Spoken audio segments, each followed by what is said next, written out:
Support comes from the Missouri Forest Products Association, providing more than 41,000 jobs in the production of wood pallets, railroad ties, white oak barrels, hardwood floors, and more. Details at choosewood.com. From St. Louis Public Radio, this is the Politically Speaking Hour on St. Louis on the Air. I'm Jason Rosenbaum. Illinois has been on a progressive policy pathway since Governor J.B. Pritzker took office in 2019. And in 2023, some of the highest profile proposals transformed from an aspiration to reality. To break down the big stories in Illinois politics throughout the past 12 months, we are joined by St. Louis Public Radio's Will Bauer and Brian Munoz. Will covers the Metro East for St. Louis Public Radio, while Brian, a Metro East native, is STLPR's interim digital editor. Brian, Will, welcome to the Politically Speaking Hour on St. Louis on the Air. So both of you ranked the top stories that you thought affected Illinois politics, and there was actually a tie for fifth between chronic sewer issues in Coquia Heights and paid leave across the state. Will, what can you say about these two stories? Sure. Well, I'll start with the Paid Leave for All Workers Act, which would have been passed during the lame duck session in the early part of the year and then signed by the Governor J.B. Pritzker later in March. And this now law, or soon-to-be law, takes effect January 1st of 24, makes Illinois at the time one of 3 states that will require paid time off for any reason. So basically the bill guarantees workers, 40 hours of paid leave. Employees still need to notify their employees that they will take that time. But of course, many employers already do this and more. So that is something that Illinois would have done. And then close to home here in Coquia Heights, not necessarily a political story on its face, but for those that don't know, the old city of Centerville, now part of Coquia Heights after a 2021 merger, have long dealt with chronic sewer and stormwater issues that have left sewage in basements and standing water in their yards and just really, really unfortunate situations for long periods of time. Latest developments with this would be some pretty good reporting from the Belleville News-Democrat, our friends over there. They've detailed preliminary studies from WashU that have found bacteria with the people that live in Centerville, and also, what's more, state and local public health agencies have done very little, even knowing some of this stuff. Now, one thing that is unquestionably a political story is Darren Bailey's decision to run against Republican Congressman Mike Boss in Illinois' 12th district. Bailey was the GOP nominee for governor in 2022 in Illinois, but he lost decisively to Pritzker. Brian, was this a surprise? I, like many political watchers, were wondering whenever the maps came out on the redistricting on whether or not Darren Bailey would come back after this pretty handed loss against J.B. Pritzker and go for another seat. And I think Democrats knew in Illinois specifically that this was going to be the showdown that was going to happen. And it's really going to become a litmus test on the Trump factor in rural southern Illinois. You had Donald Trump endorse both Mike Boss and Darren Bailey in the last cycle. And so, it's a waiting game to see what happens. remember when Trump endorsed Bailey when we were together in Mendon, Illinois. That was a day I'll never forget because it was my birthday. Yeah, that was, a super memorable experience. And I think, Illinois Democrats overall just have pretty much abandoned further downstate Illinois, southern Illinois, that is. And we'll see what happens here. I think, Mary Miller and whoever wins this race are going to be best buds there in Congress. And I think it's a waiting game to see how this goes. I don't think Mary Miller and Mike Boss are very good friends. She's endorsed Bailey. So I think there will be some bad blood if Boss pulls this out. But the number 3 story involves an investigation about abuse and neglect at Choate Mental Health and Development Center in Anna, Illinois. And Brian, from what I've read, there were some pretty shocking allegations at this facility. Absolutely.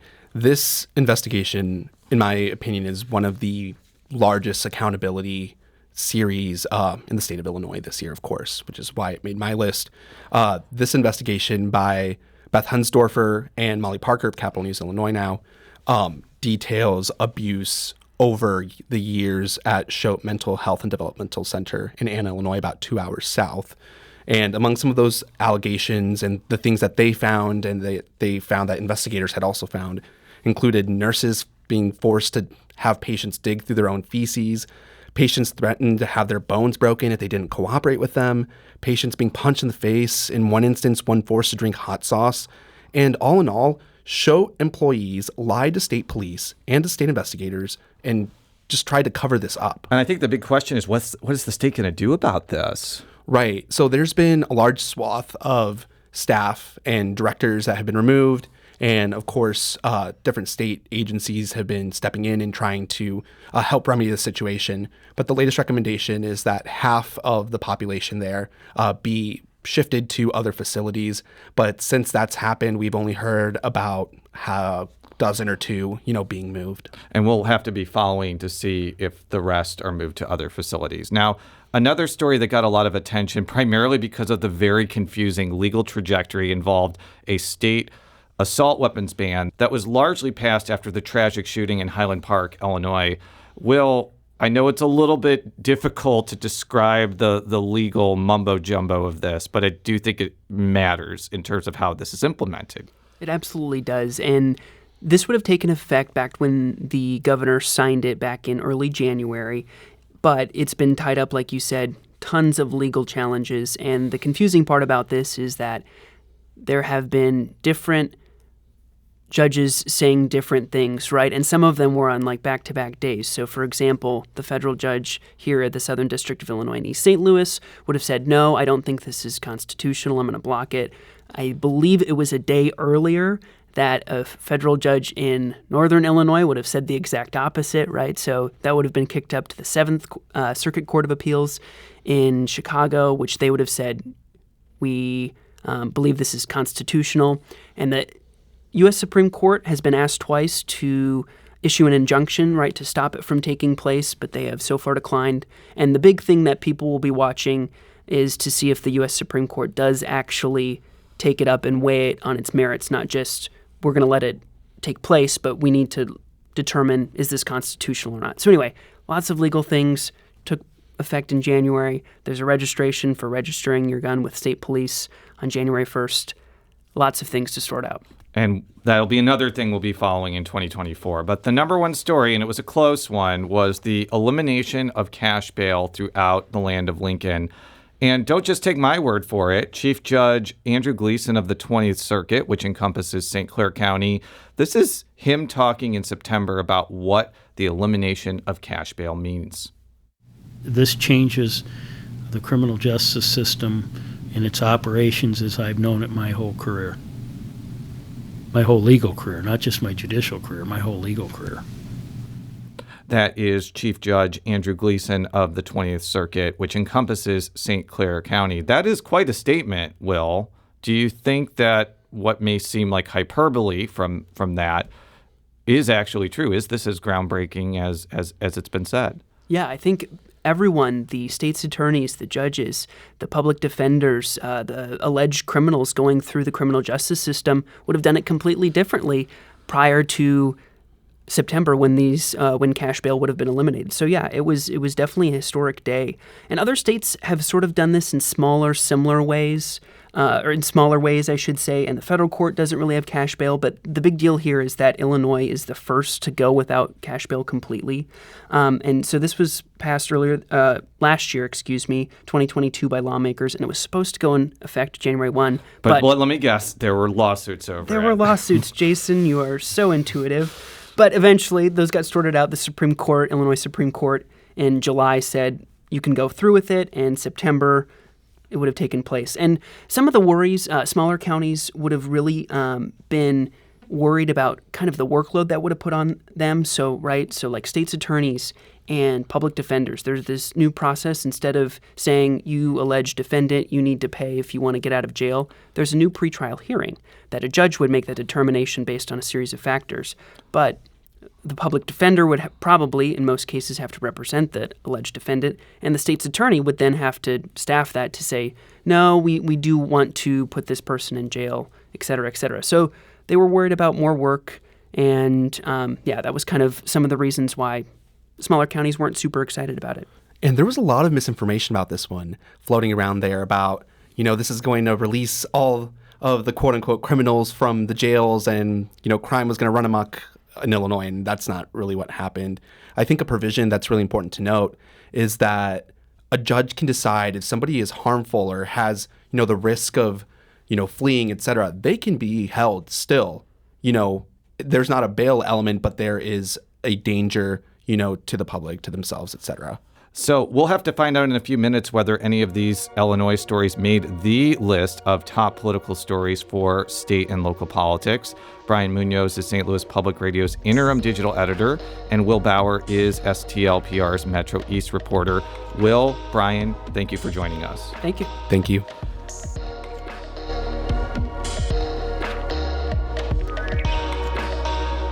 When we get back from the break, we'll talk with St. Louis Public Radio's Sarah Kellogg and Rachel Lippmann about the top stories for Illinois, Missouri, and the St. Louis region.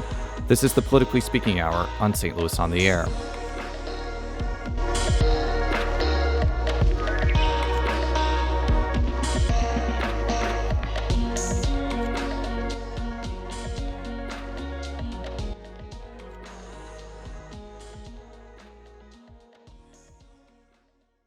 Support comes from the Missouri Forest Products Association, providing more than 41,000 jobs in the production of wood pallets, railroad ties, white oak barrels, hardwood floors, and more. Details at choosewood.com.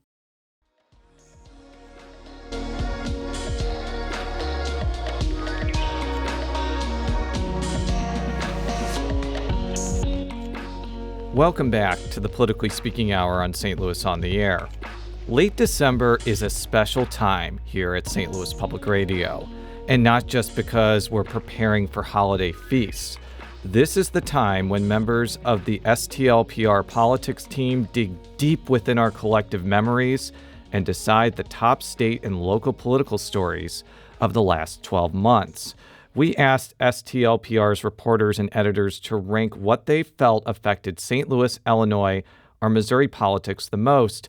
And joining us now to reveal the results are St. Louis Public Radio's Rachel Lippmann and Sarah Kellogg. Rachel, Sarah, welcome. Before we get into the top five, I do want to go over some honorable mentions that just barely missed the list.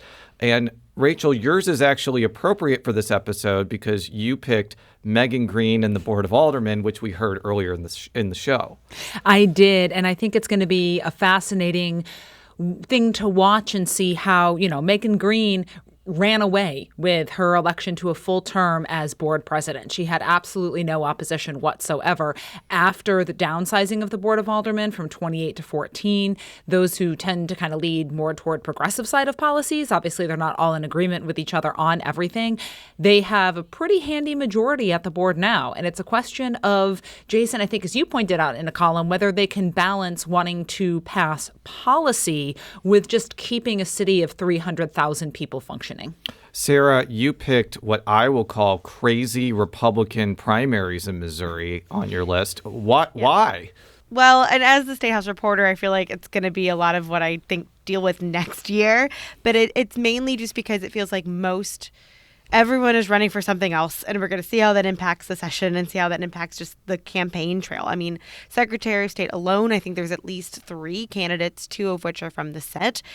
We have at least on the same party, at least for Republicans, we have multiple people running for treasurer. We have multiple people running for governor. So it just seems like there's a lot of going to be, not quite stall-tastic tactics, but I think there's just going to be a lot of tension because of those positions.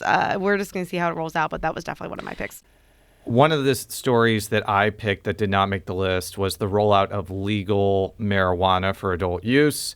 I do think it's made a pretty massive impact on the state's economy and its culture.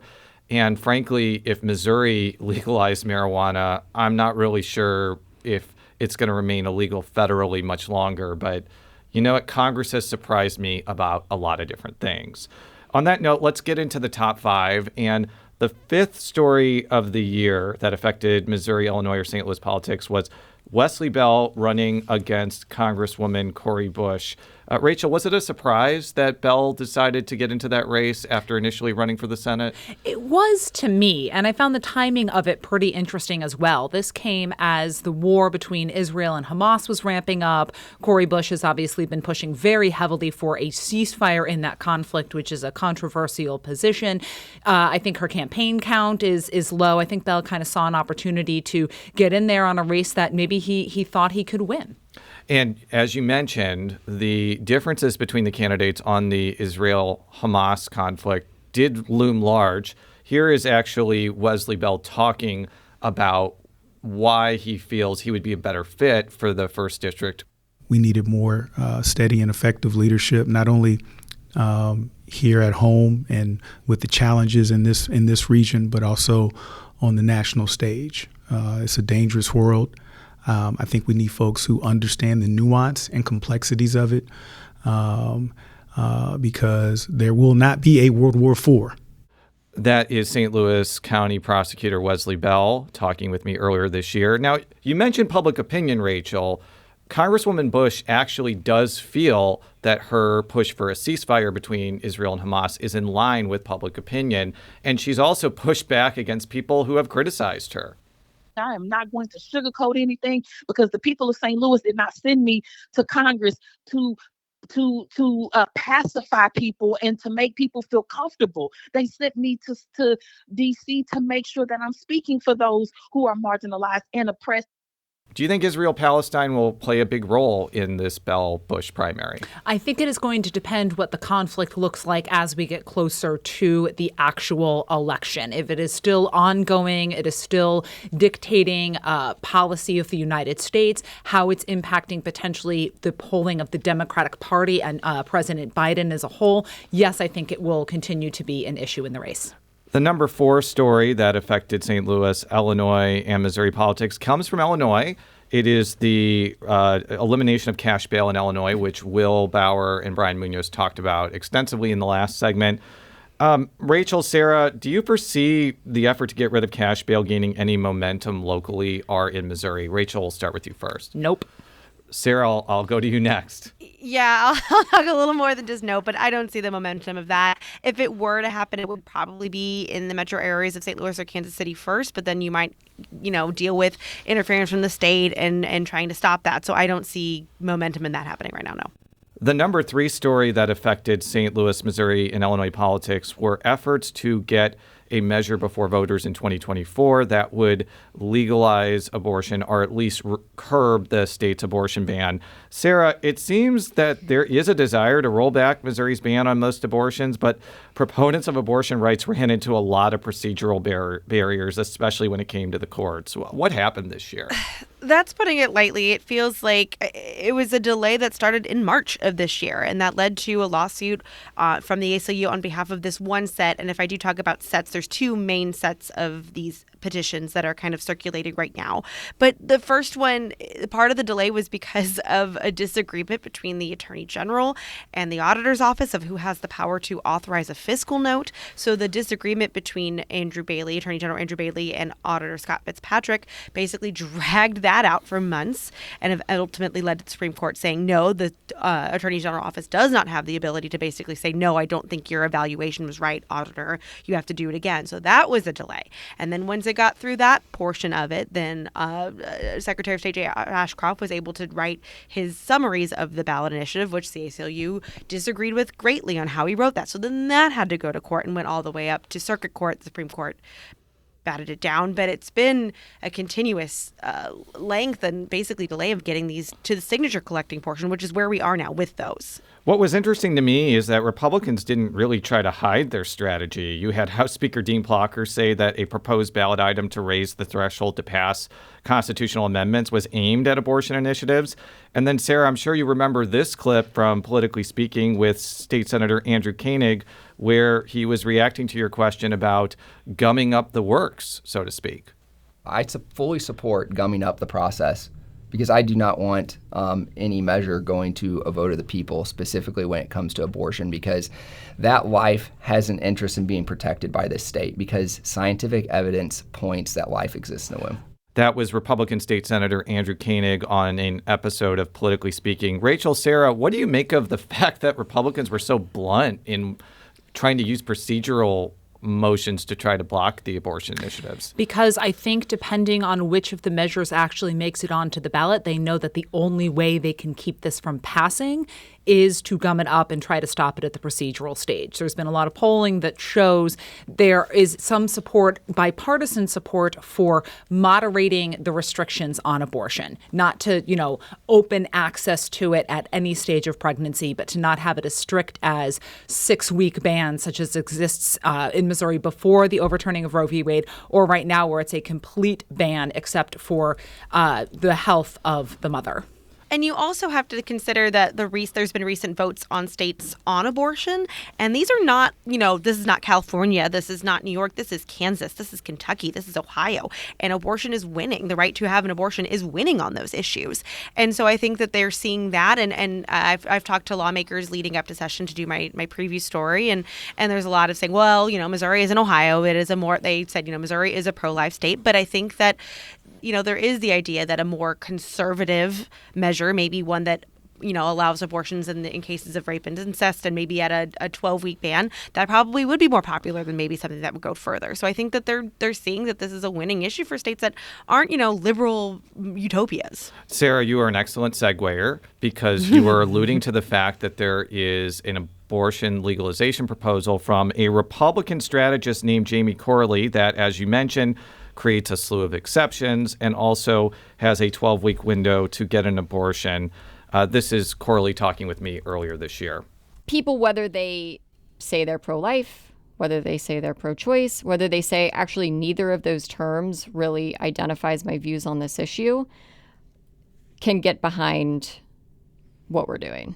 That is Jamie Corley. She is seeking to get a proposal on the 2024 ballot that would scale back the state's abortion ban. Now, I can tell you, abortion rights groups hate this proposal. They want to either go up to fetal viability or not have any gestational limits on when somebody can get an abortion. But the reality is that group, which Sarah alluded to, hasn't put a proposal forward because there's frankly some infighting within abortion rights groups about which side to take. So I guess my question for both of you is, where does this issue go from here, given that there's not much time to gather signatures? To me, it's going to come down to whether those abortion rights groups that you just talked about are willing and able to have their people sign it, and then willing and able to have their people vote for Corley's measure. It's a question of, do we get what we can in the state of Missouri, or do we just proverbially throw the baby out with the bathwater because it is not exactly what we want? Because I could see some pro-life Republicans getting behind Jamie Corley's measure, but not on something that a group like NARAL, for example, or others might put forward that has fewer limits on it, a ban with very limited exceptions. The number 2 story that affected Missouri, St. Louis, or Illinois politics was the legislative and executive branch fight over transgender rights. And it seemed to be a huge issue of discussion in Jefferson City early on this year. What exactly ended up passing, Sarah?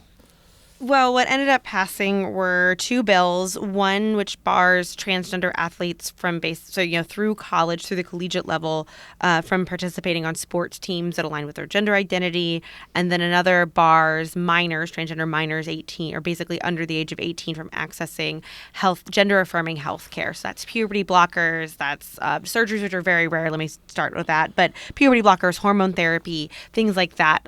And so it was an area of division pretty much the entire session, but it shows that, ultimately the legislature didn't get a ton of their priorities done last year, but that was something that they were able to pass through both chambers, the Republican-led legislature. Now, I would be remiss if I didn't mention that before any of these bills made it past the finish line, Missouri Attorney General Andrew Bailey sought to restrict hormone therapy and gender transition surgery for transgender adults. Here's Attorney General Bailey talking with me earlier this year. Well, I'm proud that this is an innovative approach to protecting the health care of patients and making sure that mental health patients have informed consent and have all the information necessary to make good decisions. So I'm proud to be innovative in that regard, and we're confident in the ultimate success. Sarah, it doesn't seem that Attorney General Bailey's emergency rules were well received either by the courts or even Republican legislators. Is that fair to say? I think that's fair. There was definitely a lot of wariness dealing with the barring ultimately adults, and that was that was kind of the line for a lot of people. And I think that there's still kind of not an interest, as far as I know, from leadership on that when it comes to barring care for adults. But I don't think this issue is quite over, though. I know I feel like I'm previewing my feature a lot, but it's what I've talked to. One thing that does make Missouri's laws a little different is that there currently is an expiration date. There is a sunset clause that would stop these bills from basically being enforced in 4 years. There's already talk about removing that sunset clause this session, so I don't think we're definitely done with it for now, but we'll see what happens. For transgender Missourians like Chelsea Friels, they see this policy push as both a political wedge issue, but also about Missouri policymakers not wanting to acknowledge their existence. First of all, I want to exist, just in case that wasn't clear. But yeah, no, the goal is to erase trans people and score as much political capital while you can.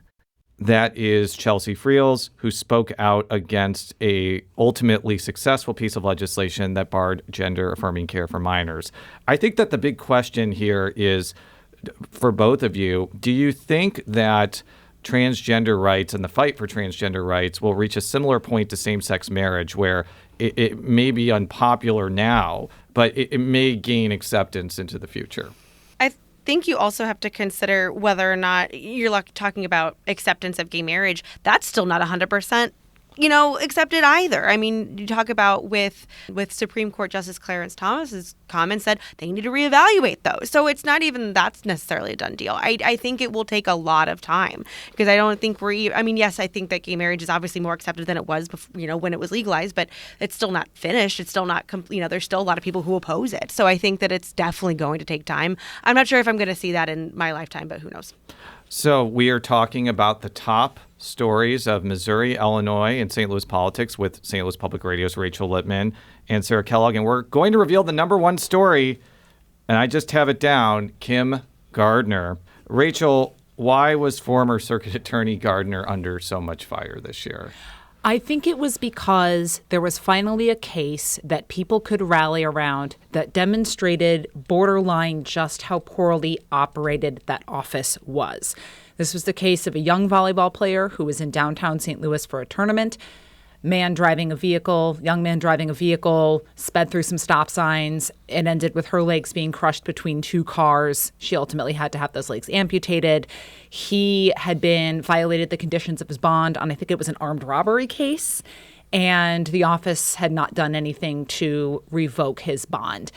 The victim, I think, had a lot of sympathy, and it just kind of peeled back the curtain on a, quite frankly, dysfunctional office. Now, the Gardner saga had a lot of twists and turns, including when Gardner herself had a defiant and chaotic press conference after the aforementioned Andrew Bailey, the Attorney General, sought to get the courts to unseat her from office. Here is a scene from that unforgettable press conference. The Attorney General, as others, used this unfortunate incident and tragic happening to this young lady as a political stunt of an unelected individual who wants to use politics to stop the voice of the people in the city of St. Louis. That is former Circuit Attorney Kim Gardner. The fact that I've been calling her former means that she did eventually resign. Why? I'll throw this open to both of you, because there is a state government component. Why did she end up leaving? It was mainly due to kind of the threat of a looming bill, a looming law, in my opinion. There was basically legislation that would have allowed for the governor to appoint an attorney to oversee crime and crime cases in the St. Louis area. It was actually there was a quota of certain crime thresholds that it had to reach, but St. Louis was the one who had that threshold. And so there was the threat of basically state control over St. Louis's legal system that was gaining momentum. It was through the House, and it was looking at the Senate.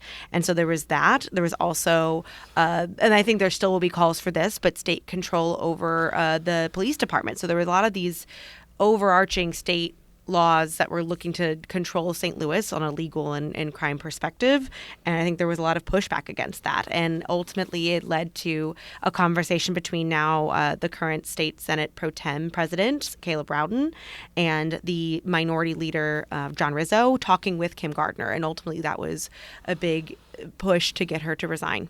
Now, Gabe Gore was appointed by Governor Mike Parson to fill out the rest of Gardner's term. It'll remain to be seen if he can win a full 4-year term next year. But what should we take away from this entire Gardner saga?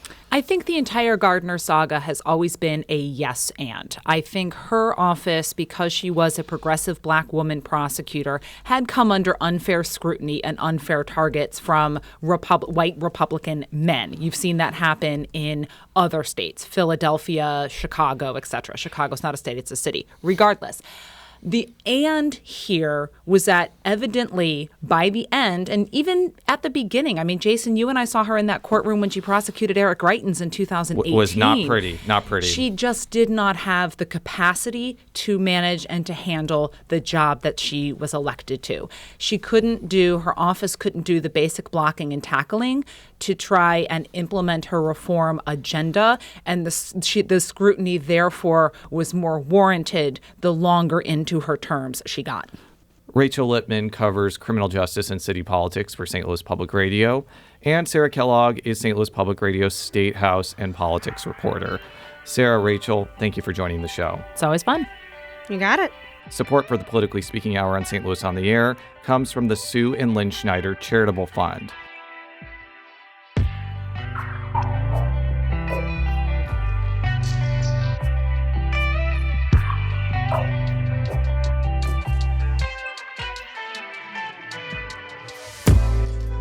This episode was produced by Alex Hoyer and Jason Rosenbaum. Edited by Alex Hoyer. Audio engineering and podcast design by Aaron Dorr. Our executive producer is Alex Hoyer. St. Louis on the Air is a production of St. Louis Public Radio. Understanding starts here. St. Louis on the Air proudly supports local artists by using music from Life Creative Group. Do you find yourself regularly listening to episodes of St. Louis on the Air? Suggest us to a friend you think might enjoy our conversations. And leave us a review and rating on Apple Podcasts on the App Store. It's the simplest way to help people discover our show. Thanks. St. Louis Public Radio is a member-supported service of the University of Missouri St. Louis.